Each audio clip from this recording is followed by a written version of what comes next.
Hello dears, welcome back to Thunder Kitchen Recipes. ഇന്ന് ഞാൻ നിങ്ങൾക്ക് ഷെയർ ചെയ്യാൻ പോകുന്നത് ഒരു മീൻ കറിയുടെ റെസിപ്പിയാണ്. ഇപ്പോൾ മത്തിയൊക്കെ ധാരാളമായിട്ട് കിട്ടുന്നുണ്ട്. അതുകൊണ്ട് ഞാനിന്നൊരു മത്തി കറി വെച്ചാണ് നിങ്ങൾക്ക് കാണിച്ചു തരാൻ പോകുന്നത്. അതായത് നല്ല മുളകിൽ നന്നായിട്ട് വറ്റിച്ചെടുത്ത മത്തിക്കറിയാണ്. ഇതിൽ തേങ്ങാപ്പാലോ തേങ്ങ അരച്ചോ ഒന്നും ചേർക്കാത്ത ഒരു കറിയാണിത്. അപ്പോൾ തേങ്ങാപ്പാൽ ഉപയോഗിക്കാൻ പറ്റാത്തവർക്ക് ഇതുപോലെ കറി വെച്ച് ഉപയോഗിക്കാവുന്നതാണ്. ഇത് 2-3 ദിവസമൊക്കെ നമുക്ക് ഫ്രിഡ്ജിൽ വെക്കാതെ പുറത്ത് തന്നെ വെച്ചിട്ട് നമുക്ക് ഉപയോഗിക്കാം. പെട്ടെന്ന് ചീത്തയൊന്നും പോവുകയൊന്നുമില്ല. അപ്പോൾ ഈ മത്തിക്കറി എങ്ങനെയാണ് വെക്കുന്നതെന്ന് നമുക്ക് നോക്കാം. ഞാനിവിടെ ഒരു മൺചട്ടിയാണ് എടുത്തിരിക്കുന്നത്. ചൂടായി കഴിഞ്ഞപ്പോഴേക്കും അതിലേക്ക് 3 ടേബിൾ സ്പൂൺ വെളിച്ചെണ്ണ ഒഴിച്ച് കൊടുത്തിട്ടുണ്ട്. വെളിച്ചെണ്ണ ചൂടായപ്പോഴേക്കും അതിലേക്ക് കറിവേപ്പില ചേർത്ത് നന്നായിട്ട് പൊട്ടിക്കുക. അതിനുശേഷം ഒരു 8-10 ചെറിയ ഉള്ളി നന്നായിട്ട് ചതച്ച് ചേർക്കുക. നിങ്ങൾക്ക് വേണമെങ്കിൽ അരിഞ്ഞ് ചേർത്താലും മതിയാകും. പിന്നെ ഒരു 3 കഷ്ണം ഇഞ്ചി, അതായത് 1.5 ഇഞ്ച് നീളത്തിലുള്ള ഇഞ്ചി, അത് നന്നായിട്ട് ചതച്ച് ഇതിലേക്ക് ചേർക്കുക. എന്നിട്ട് ഉള്ളിയൊക്കെ നന്നായിട്ട് മുരിഞ്ഞ് വരുന്നത് വരെ വഴറ്റി കൊടുക്കുക. കണ്ടോ, ഇതുപോലെ നന്നായിട്ട് മുരിഞ്ഞ് കഴിയുമ്പോഴേക്കും ഇതിലേക്ക് 1/4 ടീസ്പൂൺ മഞ്ഞൾപ്പൊടി ചേർക്കുക. പിന്നെ ഒരു 2 ടീസ്പൂൺ സാധാരണ മുളക് പൊടിയും 2 ടീസ്പൂൺ കാശ്മീരി ചില്ലി പൗഡറും കൂടി ചേർക്കുക. എന്നിട്ട് നന്നായിട്ടൊന്ന് വഴറ്റി കൊടുക്കുക. ഇതൊന്ന് നന്നായിട്ട് മൂപ്പിച്ചെടുക്കുക. എണ്ണ പോരെന്ന് തോന്നുകയാണെങ്കിൽ നമുക്ക് വീണ്ടും ചേർത്ത് കൊടുക്കാം. ഞാനിപ്പോൾ 1 ടേബിൾ സ്പൂൺ എണ്ണയും കൂടി ചേർക്കുന്നുണ്ട്. വെളിച്ചെണ്ണയാണ് കേട്ടോ. എന്നിട്ട് വളരെ ലോ ഫ്ലെയിമിൽ വെച്ച് തന്നെ ഇത് പൊടികളുടെ പച്ചമണമൊക്കെ മാറുന്നത് വരെ നന്നായിട്ടൊന്ന് വഴറ്റി കൊടുക്കുക. അതിനുശേഷം നമുക്ക് ആവശ്യമുള്ള പുളി, ഞാനിത് നേരത്തെ കഴുകി വെള്ളത്തിലിട്ടിരുന്നതാണ്, അത് ചേർത്ത് കൊടുക്കുക.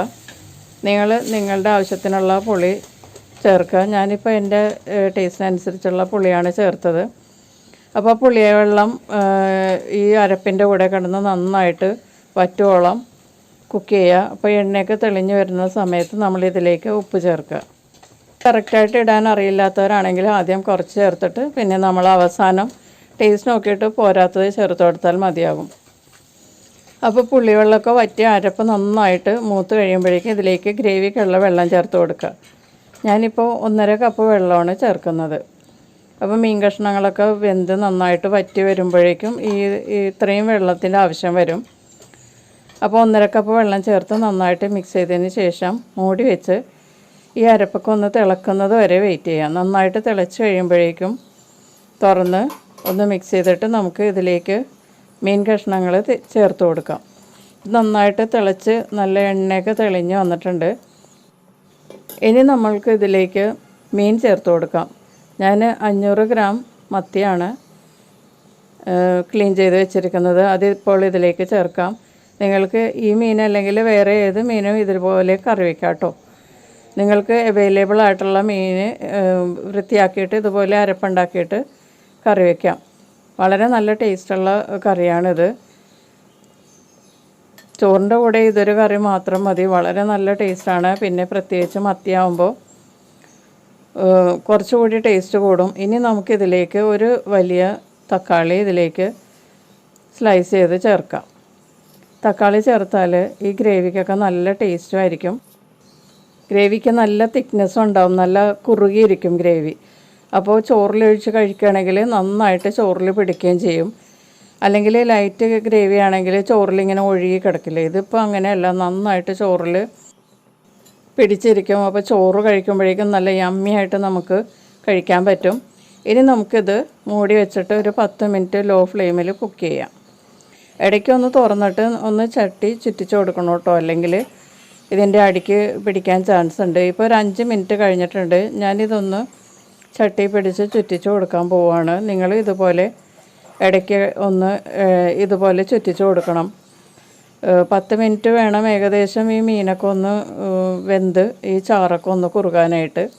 അപ്പോൾ അതിൻ്റെ ഇടയ്ക്കിടയ്ക്ക് ഇങ്ങനെ ഇതുപോലെ ചുറ്റിച്ച് കൊടുക്കുന്നത് വളരെ നല്ലതാണ്. ഇപ്പോൾ നിങ്ങൾക്ക് ഇതിൻ്റെ ടേസ്റ്റൊക്കെ നോക്കിയിട്ട് പുളിയോ ഉപ്പോ പോരാത്തത് നിങ്ങൾക്ക് ചേർക്കാം. ഗ്രേവിയൊക്കെ ഇപ്പോൾ ഏകദേശം തിക്കായിട്ടുണ്ട്. നല്ല മത്തിക്കറിയുടെ മണമൊക്കെ വരുന്നുണ്ട് കേട്ടോ. നമുക്കിത് കവർ ചെയ്ത് വീണ്ടും ഒരു 5 മിനിറ്റ് കൂടി നമുക്ക് കുക്ക് ചെയ്യാം. അപ്പോൾ ഈ ഗ്രേവിയൊക്കെ നന്നായിട്ട് ഒന്നുകൂടി തിക്കാകും. അപ്പോൾ 5 മിനിറ്റും കൂടി കഴിഞ്ഞപ്പോഴേക്കും ഗ്രേവിയൊക്കെ ഒന്നും കൂടി തിക്കായിട്ടുണ്ട്, നല്ല വറ്റി, എണ്ണയൊക്കെ നന്നായിട്ട് തെളിഞ്ഞിട്ടുണ്ട്. ഗ്രേവിയൊക്കെ കണ്ടോ, നല്ല തിക്കായിട്ടുള്ള ഗ്രേവിയാണ്. ഇനി നമുക്ക് ഇതിലേക്ക് കുറച്ച്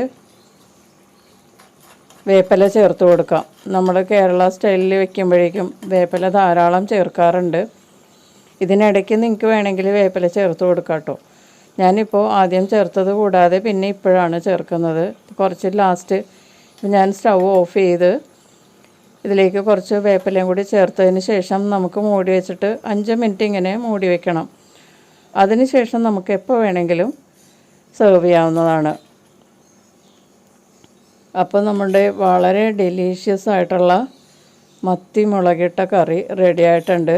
തേങ്ങാപ്പാലോ തേങ്ങയോ ഒന്നും ഉപയോഗിക്കാത്ത വളരെ ഡെലീഷ്യസ് ആയിട്ടുള്ള കറിയാണ്, ഹെൽത്തിയുമാണ്.